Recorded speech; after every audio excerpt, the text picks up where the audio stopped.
একটি কথা আপনাদেরকে স্পষ্ট করে বলতে পারি, 1971 সালে আমাদের পূর্বপুরুষরা এই বাংলাদেশের মানচিত্র তৈরি করেছিল। বাংলাদেশ একটি স্বাধীন রাষ্ট্র, বাংলাদেশের মানচিত্র আছে, বাংলাদেশ সারা বিশ্বের কাছে পরিচিত। ইন্ডিয়ার কোনো ক্ষমতায় বাংলাদেশের উপরে কোনো রাজধানী করার যদি করতে চায়, তবে মনে রাখবেন আমরা আপনাদেরকে সাবধান করে দিচ্ছি।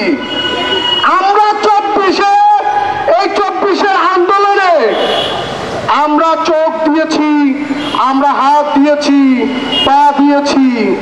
এখনো আমি রাতে ঘুমাতে পারি না, ছাইদের ওই কান্না আমার বুকের মধ্যে বাজে।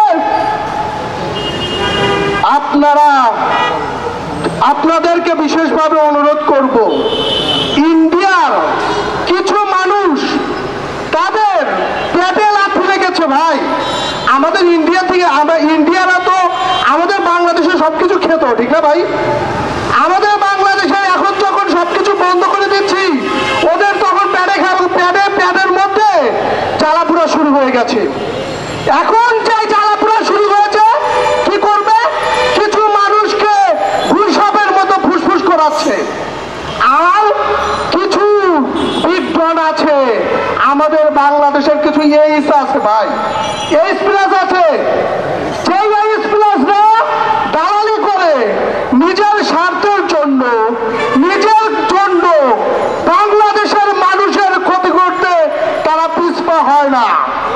আমরা আপনাদেরকে বলছি, আমরা যুদ্ধ করতে শিখেছি।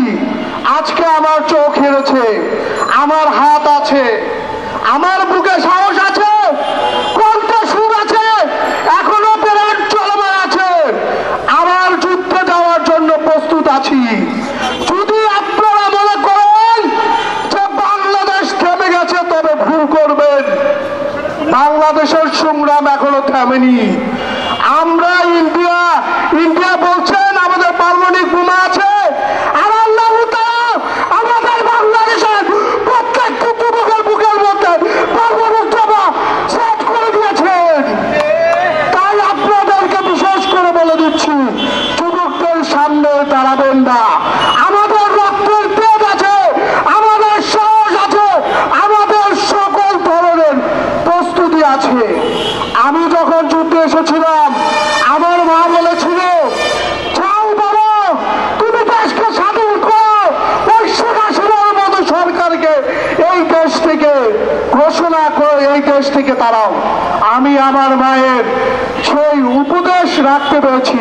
সম্মানীয় উপস্থিতি সকলেই, যেহেতু আমাদের আরো একটা মিছিল হবে, বক্তব্য অনেক সময় হবে, অনেক কথা হবে, আজকে আমি কথাই বলছি, ইন্ডিয়া যদি কোনোভাবে যদি বাংলাদেশে কোনো রকম ভাবে অধিকার খাটাতে আসে, তবে আমার এই চোখের বিনিময়, আমার এই হাজার হাজার মানুষের বিনিময় যারা শহীদ হয়েছে, প্রত্যেকটি বাঙালি ভাইদের